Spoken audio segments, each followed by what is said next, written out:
lovely people, welcome back to the Art of Teaching. Di episode kali ini, aku akan cerita tentang pengalaman interview LPDP ku.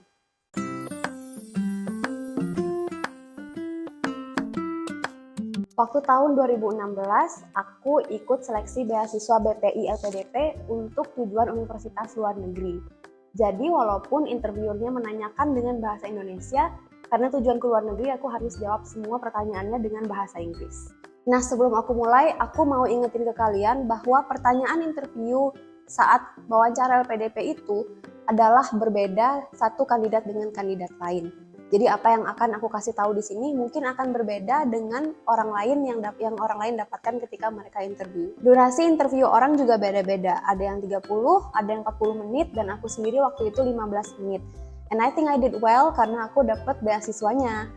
Nah, di video ini aku akan ceritain 10 pertanyaan yang waktu itu ditanyakan ke aku dan gimana cara jawabnya kalau kalian kebetulan dapat pertanyaan yang sama. Di dalam interview LPDP akan ada 3 orang yang mewawancarai kamu, dan salah satunya adalah seorang psikolog. Jadi, kalau kamu ngarang-ngarang jawaban atau kamu bohong, aku yakin psikolognya pasti langsung notice. Jadi jangan bohong-bohong ya. Nah, jadi pertanyaan pertama adalah kenapa kamu mau S2 atau S3? Nah, untuk jawab pertanyaan ini kamu harus kasih tahu alasan spesifiknya kenapa. Misalnya, kamu perlu S2 karena kamu ingin menjadi dosen, atau kamu perlu S2 karena kamu merasa perlu meneliti sesuatu yang menurut kamu tertarik banget setelah S1, atau kamu ingin S2 karena kamu akan mendapatkan jenjang karir yang lebih baik dengan ilmu yang kamu dapatkan dari S2 ini. Pertanyaan kedua adalah bagaimana kamu memilih universitas dan studi program untuk S2? Nah, ini penting banget, kamu harus menunjukkan bahwa kamu memang sudah meriset universitas dan program studi yang kamu mau. Jangan hanya bilang kalau kata alumni-alumni yang saya kenal, universitas ini bagus dan tujuan program studi ini bagus. Don't say that. Kamu harus tunjukkan bahwa kamu sudah melakukan research dan jelaskan researchnya itu seperti apa. Apakah kamu email-emailan sama program studi di yang kamu mau? Apakah kamu interview beberapa orang yang sudah lulus dari sana? You need to explain in details why, alasan kuatnya apa sehingga kamu memilih untuk belajar ini di universitas A misalnya. Pertanyaan yang ketiga adalah bagaimana gelar masters ini akan membantu kamu dalam jenjang karir kamu. Aku tahu pasti banyak orang sebenarnya ngambil S2 karena memang dipersyaratkannya itu misalnya sebagai dosen kamu harus S2 atau S3. Tapi kalau bisa kamu jangan membicarakan masalah persyaratan ya. You need to show them bahwa ilmu dan pengalaman yang akan kamu dapatkan dari S2 itu memang applicable di karir kamu nantinya. Jadi jangan bilang karena ya syaratnya memang harus S2 atau S3, tapi think about the quality of the education that you will get and how you can transfer that into your work skills. Pertanyaan keempat, kan mereka pasti sudah tahu kamu pilih program studi apa di universitas apa. Jadi questions dari mereka adalah kenapa kamu pilih universitas ini dan program studi ini? Well, it's time for you to tell them everything you know about this program study and this university. Aku tahu kalian pasti sudah research, jadi kalian bisa menceritakan semua yang kalian tahu di sini. Ceritakan tentang modul-modul apa yang menurut kalian menarik, lalu dosennya seperti apa, fasilitas apa yang ditawarkan, kegiatan apa di luar akademik yang bisa membantu kalian menjadi lebih kaya dengan pengalaman dan skills. Pertanyaan kelima ini berhubungan dengan rencana studi. Jadi pertanyaannya adalah apa yang akan kamu lakukan secara akademik selama 1 tahun, karena di UK selama 1 tahun kamu S2 di UK.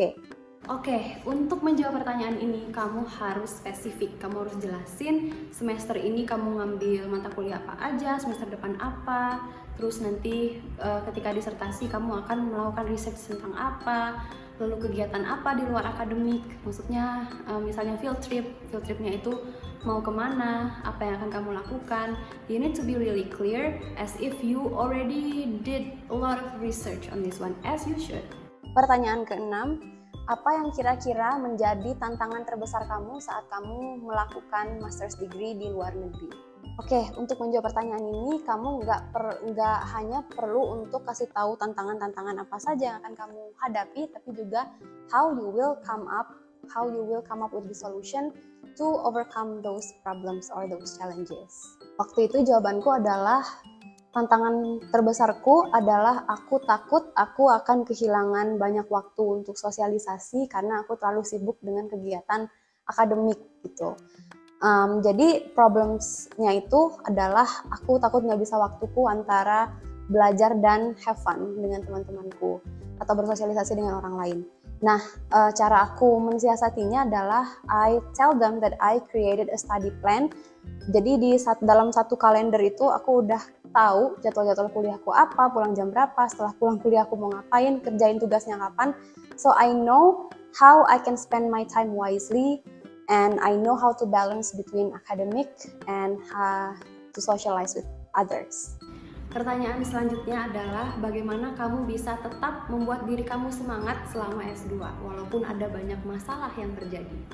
Nah, pertanyaan ini itu ditanyakan karena mungkin psikolognya ingin melihat how you can solve problems in your life, mau lihat skill problem solving kamu. Jadi kamu harus menunjukkan skill ini dengan baik. Jawabanku itu begini.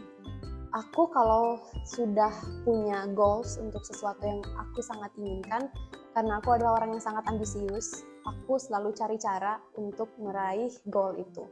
Dengan usaha terbaik aku akan berusaha untuk meraihnya dan aku biasanya adalah orang yang selalu termotivasi mengerjakan apapun yang aku mau.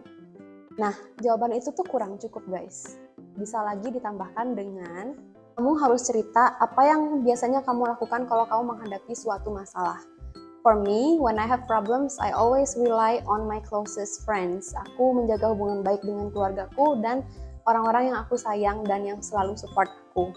They will always help me whenever I am going through something dan aku bisa mengandalkan mereka untuk membantu aku tetap semangat. Jadi apalagi ketika sedang berada di luar negeri, jauh dari orang-orang yang kita sayang, kita harus bisa tetap menjaga hubungan baik dengan mereka. That's why it's important for you untuk nggak hanya belajar ketika kamu di luar negeri, kamu juga harus punya teman, kamu harus punya orang yang sama-sama berjuang dengan kamu, biar kamu bisa sama-sama saling menyemangati. Pertanyaan ke-8, apa rencana kamu setelah selesai S2?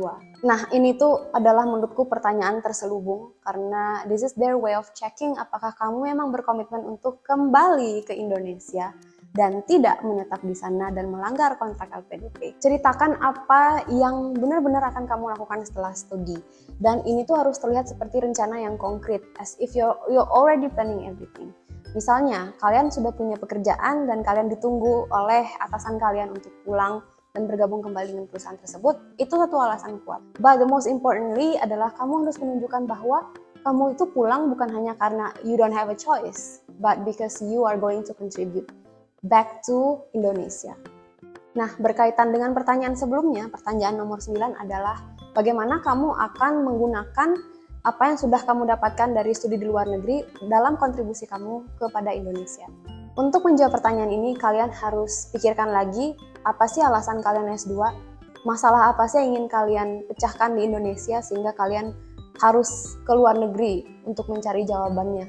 Dan ketika kalian pulang, apa itu yang kalian bawa dari luar negeri yang bisa kalian gunakan untuk memecahkan masalah di Indonesia ini. Find yours, I already found mine. Aku yakin semua orang punya alasan kuat kenapa mereka harus pergi ke luar negeri untuk belajar dan kenapa mereka harus kembali dan berkontribusi. Dan jelaskan alasan itu. Oke, pertanyaan nomor 10 adalah ceritakan tentang kegagalan terbesar yang pernah kamu alami dalam hidup kamu. For me, waktu itu ini adalah pertanyaan yang paling sulit, ya, karena waktu itu adalah hidupku itu masih lempeng-lempeng aja, baik-baik aja, aku nggak pernah gagal. I've never failed at anything in my life. Jadi aku ngerasa pertanyaan ini itu sulit buat aku. Kalau pertanyaan ini ditanyakan sekarang, aku punya banyak jawaban. Kegagalan terbesarku banyak kalau sekarang. Jadi pada waktu itu, karena aku nggak nyangka bakal ditanya pertanyaan terakhirnya itu seperti ini, aku jawabnya dengan satu hal yang paling menyedihkan waktu itu dalam hidupku adalah waktu aku kehilangan kelinciku. Kelinciku meninggal karena digigit anjing kakinya. Nah, itu bikin interviewernya ketawa karena mereka juga pasti nggak expect gitu loh. Jawaban itu adalah itu jawaban aku. Nah, I did not expect this answer as well, tapi aku bisa berpikir cepat untuk membuat itu terlihat seperti jawaban yang bagus. Caranya, Caranya aku cerita kenapa ini menurutku adalah kegagalan. Aku gagal menjaga kelinciku dengan baik, aku gagal merawat dia, dan apa yang aku pelajari dari sana adalah aku harus menjaga apa yang sudah aku perjuangkan, apa yang sudah dititipkan ke aku dengan sebaik-baiknya supaya aku nggak mengulangi kegagalan yang sama di masa depan. Nah, aku ingin kalian tahu kalau ketika kalian mendapat pertanyaan ini, ketika kalian menjelaskan kegagalan dalam hidup kalian, jangan pernah menunjukkan bahwa kamu itu menyalahkan orang lain atau menyalahkan keadaan. Kamu harus nunjukin bahwa kamu sepenuhnya bertanggung jawab atas kegagalan ini. Tunjukkan apa yang kamu pelajari dari membuat kesalahan ini sehingga kegagalan ini tidak akan terulang lagi di masa depan. Some general tips from me adalah tolong jangan bikin-bikin jawaban, tolong jangan bohong tentang sesuatu yang memang belum pernah terjadi ke kamu, karena aku yakin itu orang-orang pasti tahu kalau kamu berbohong. They want someone who is honest and who has integrity, jadi jangan curang dalam interview kamu ya. Pasti kamu tahu kan kalau orang yang jawab sesuatu kamu dengan menghafal atau dengan jawab sesuatu memang dari hati dan pikiran mereka sendiri. Jadi saranku sih, jangan dihafal-hafalin jawabannya. Just practice and you will find out cara paling nyaman bagi kamu untuk mengutarakan apa yang ada di hati dan apa yang ada di pikiran kamu. Good luck! Alright folks, thanks so much for watching. If you like this video, please like, subscribe, and share. And I'll see you next week in a new video. Bye-bye! Have a wonderful week dan selamat menjalankan ibadah puasa.